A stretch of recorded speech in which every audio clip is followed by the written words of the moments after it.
Leadership का एक अपना एक स्टाइल होता है, एक बिहेवियर पैटर्न होता है और लीडर जो होता है वो एक रोल को रिफ्लेक्ट करता है। लीडरशिप स्टाइल एक फिलॉसफी है, पर्सनालिटी है, एक एक्सपीरियंस है और एक वैल्यू सिस्टम है। लीडरशिप स्टाइल जो है बेसिकली आप उसके बिहेवियर से चेक कर सकते हो कि कौन सा स्टाइल वो फॉलो कर रहा है। तीन टाइप के स्टाइल्स होते हैं, एक होता है ऑटोक्रेटिक, दूसरा होता है पार्टिसिपेटिव या डेमोक्रेटिक और तीसरा स्टाइल होता है फ्री रियन या लेजी फेयरी। तो तीनों स्टाइल के जो हम कैरेक्टर्स देखते हैं उससे हम आइडेंटिफाई करा सकते हैं। अब लीडरशिप के जो डायग्राम्स हैं वो बड़े इंपॉर्टेंट हैं, तो तीनों डायग्राम आपको बनाने आने चाहिए और एग्ज़ाम में आपका 1 मार्कर में भी आ सकता है और इसी तरह से आपका जब आप आंसर लिखते हो एक डिटेल में अगर क्वेश्चन आता है 6 मार्कर, तो आपको डायग्राम बड़ा हेल्प करेगा। तो आप डायग्राम की ज़रूर प्रैक्टिस कर लेना। सिमिलरली जो मैस्लो थ्योरी है उसमें भी डायग्राम बड़ा इंपॉर्टेंट है, तो डायग्राम की प्रैक्टिस उसकी भी आपको चाहिए। तो ऑटोक्रेटिक जो फर्स्ट टाइप ऑफ स्टाइल हम पढ़ रहे हैं लीडर का, इसको अथॉरियन लीडर भी कहते हैं। ऑटोक्रेटिक लीडर जो है वो हमेशा ऑर्डर देता है और वो एक्सपेक्ट करता है कि सारे सबॉर्डिनेट जो है उसको ओबे करें उसके ऑर्डर को, और वही डिसाइड करता है कि क्या पॉलिसी बनेगी और बिना उसकी कंसल्ट किए आप कोई पॉलिसी नहीं बना सकते। तो वो कम्युनिकेशन जो होता है वो सिर्फ वन वे होता है और इसमें एक लीडर जो होता है वो डॉगमेटिक वर्ड है, एक उसको आपने सबने जरूर पेपर में लिखना है।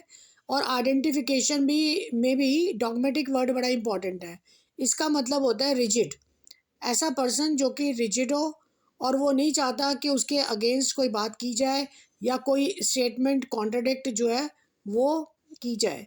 जैसा लीडर चाहता है वैसे ही जो होता है वो काम को करना होता है और वो बिल्कुल कंसल्ट नहीं करता अपने सबऑर्डिनेट को। और इसमें उसका जो पावर होता है वो टोटल सेंट्रलाइज्ड होता है और एक तरह से वो बॉसिंग पीपल अराउंड होता है, वो सिर्फ बॉस ही करता है। सेकंड है डेमोक्रेटिक और पार्टिसिपेटिव लीडर। डेमोक्रेटिक लीडर जो होता है वो डेवलप करता है ऐसे एक्शन और प्लान्स जिसमें कि डिसीजंस जो हैं वो कंसल्टेशन बेस्ड होंगे और वो भी डिसीजन उसके सबऑर्डिनेट से आपको कंसल्ट करने पड़ेंगे। तो सबऑर्डिनेट को हमेशा वो कंसल्ट करेगा, पूछेगा कि भाई ये ठीक है या नहीं, उसके बाद वो काम को करेगा। He will encourage them to participate in the decision making. This kind of leadership style is more common nowadays, क्योंकि आजकल इस तरह का बॉसी वाला रवैया बिल्कुल ठीक नहीं होता, तो ये नहीं चलता। तो डेमोक्रेटिक या पार्टिसिपेटिव लीडरशिप बहुत ज़्यादा पॉपुलर है। इसमें लीडर जो होता है वो रिकॉग्नाइज करता है लोगों को और वो उनसे अपने बेस्ट ऑब्जेक्टिव्स जो है वो अचीव कराता है।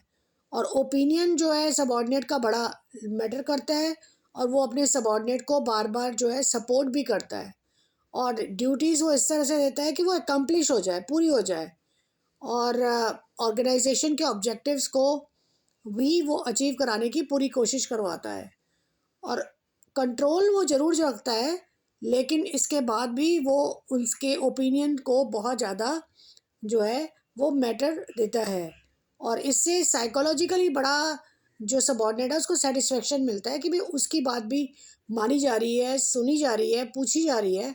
तो इससे काम बहुत इजी लगता है सबॉर्डिनेट को और वो चीयरफुली अपने काम को करता है।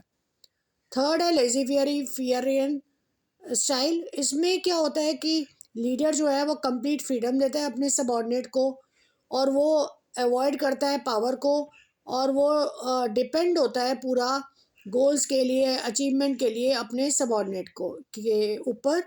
और ग्रुप मेंबर्स को भी वो सारी उनकी चॉइस और उनके कॉम्पिटेंस के ऊपर छोड़ देता है और एक तरह से पूरा स्टाइल जो होता है वो इसका जो है वो इंडिपेंडेंट होता है। तो इस तरह हमारे ये तीनों टाइप के लीडरशिप स्टाइल हैं जो कि आपने अच्छी तरह से इसके डायग्राम के साथ, इसकी प्रेजेंटेशन के साथ, इनके डिफरेंसेस के साथ तैयार करना है। Thank you.